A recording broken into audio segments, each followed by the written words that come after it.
जय श्री कृष्ण। आज सुनिए श्रीमद् गर्ग संहिता में वृंदावन खंड के अंतर्गत 23वां अध्याय कंस और शंखचूड़ में युद्ध तथा मैत्री का वृत्तांत। श्री कृष्ण द्वारा शंखचूड़ का वध। राजन, तत्पश्चात श्री कृष्ण ब्रजंगनाओं के साथ लोहाजंग वन में गए, जो बसंत की माधवी तथा अन्य लता बल्लरियों से व्याप्त था।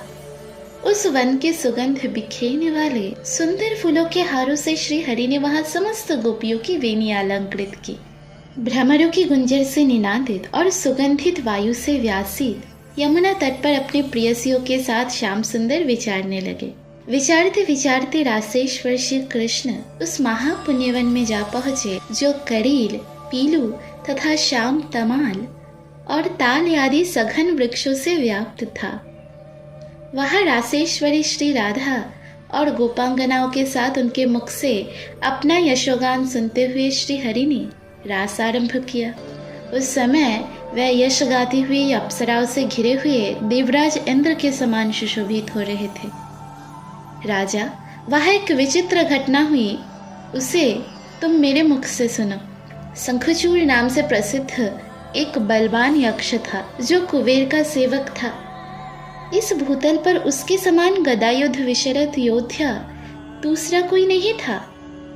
एक दिन मेरे मुंह से उग्रसेन कुमार कंस के उत्कट बल की बात सुनकर वह प्रचंड पराक्रमी यक्षराज लाख भार लोहे की बनी हुई भारी गदा लेकर अपने निवास स्थान से मथुरा में आया। उस मदोन्मत्त वीर ने राजसभा में पहुंचकर वहां सिंहासन पर बैठे हुए कंस को प्रणाम किया और कहा, राजन, सुना है कि तुम त्रिभुवन विजयी और वीर हो, इसलिए मुझे अपने साथ गदा युद्ध का अवसर दो।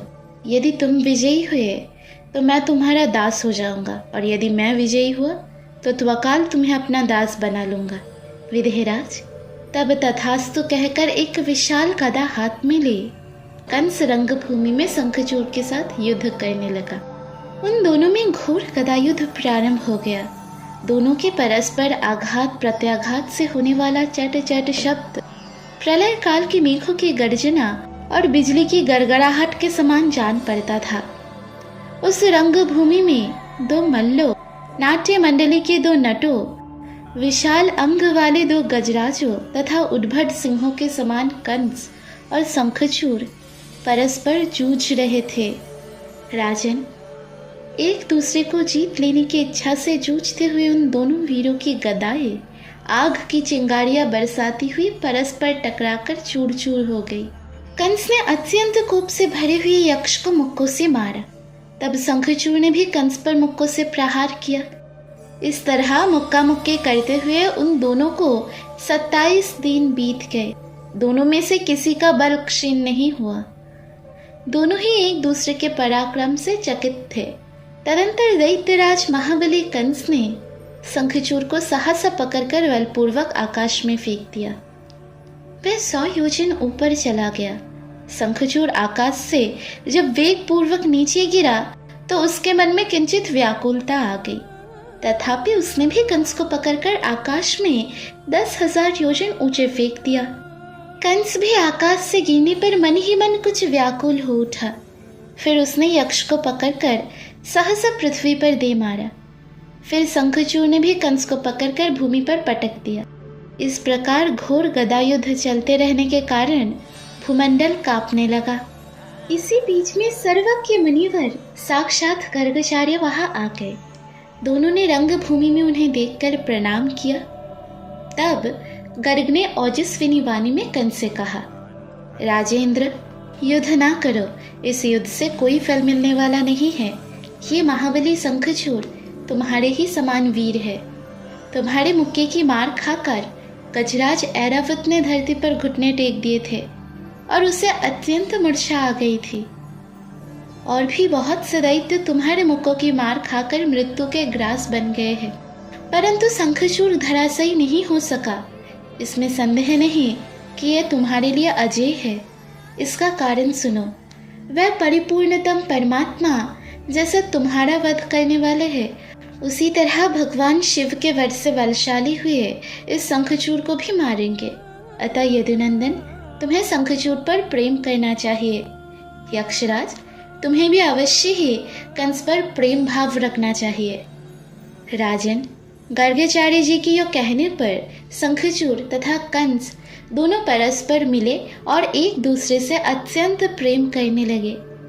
तदंतर कंस से विदा ले शंखचूड़ अपने घर को जाने लगा।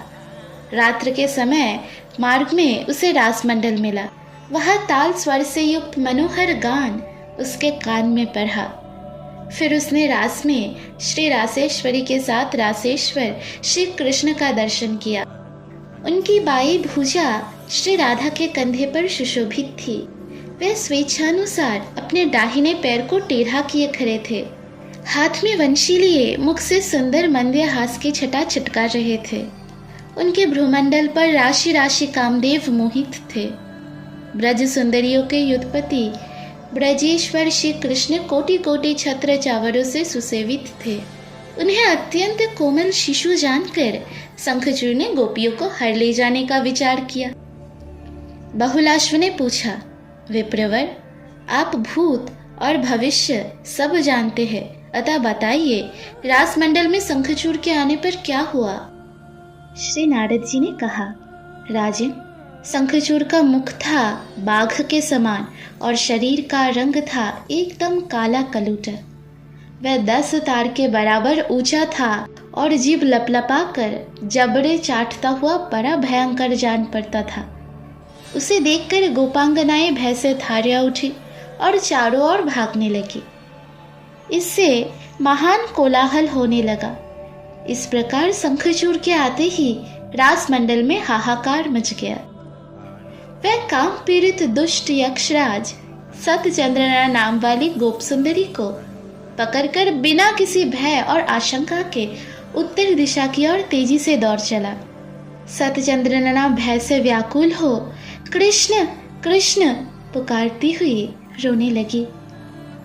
ये देख श्री कृष्ण अत्यंत कुपित हो साल का वृक्ष हाथ में लिए उसके पीछे दौड़े। काल के समान दुर्जय श्री कृष्ण को पीछा करते देख यक्ष उस गोपी को छोड़कर भय से विहल हो प्राण बचाने की इच्छा से भागा।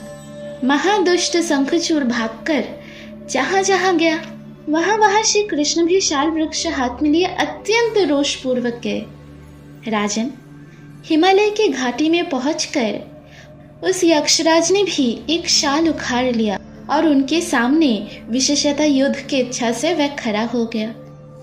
भगवान ने अपने बाहुबल से शंखचूड़ पर उस साल वृक्ष को दे मारा। उसके आघात से शंखचूड़ आधे के उखाड़े हुए पेड़ की भांति पृथ्वी पर गिर पड़ा। शंखचूड़ ने फिर उठकर भगवान श्री कृष्ण को मुक्कों से मारा। मारकर वह दुष्ट यक्ष संपूर्ण दिशाओं को निनादित करता हुआ सहसा गरजने लगा। तब श्री हरि ने उसे दोनों हाथों से पकड़ लिया और भुजाओं के बल से घुमाकर उसी तरह पृथ्वी पर पटक दिया जैसे वायु उखाड़े हुए कमल को फेंक देती है। शंखचूड़ ने भी श्री कृष्ण को पकड़कर धरती पर दे मारा। जब इस प्रकार युद्ध चलने लगा तब सारा भूमंडल कांप उठा। तब माधव श्री कृष्ण ने मुक्के की मार से उसके सिर को धड़ से अलग कर दिया और उसकी चूड़ामणि ले ली। ठीक उसी तरह जैसे कोई पुण्यात्मा पुरुष कहीं से निधि प्राप्त कर लेते हैं। नरेश्वर, शंखचूड़ के शरीर से एक विशाल ज्योति निकली और दीपमंडल को प्रकाशित करते हुए ब्रज में श्री कृष्ण सखा श्रीदामा के भीतर विलीन हो गई। इस प्रकार शंखचूड़ का वध करके भगवान मधुसूदन हाथ में मणि लिए फिर शीघ्र ही रासमंडल में आ गए। दीन वत्सल श्री हरि ने वह मणि सतचंद्रनना को दे दी और पुनः समस्त गोपांगनाओं के साथ रास आरंभ किया। इस प्रकार श्री गर्ग संहिता में वृंदावन खंड के अंतर्गत रास क्रीड़ा के प्रसंग में शंखचूड़ का वध नामक 23वां अध्याय पूरा हुआ। अगले अध्याय में आप लोग सुनेंगे रास विहार तथा असुरी मुनि का उपाख्यान। सुनते रहिए गर्ग संहिता।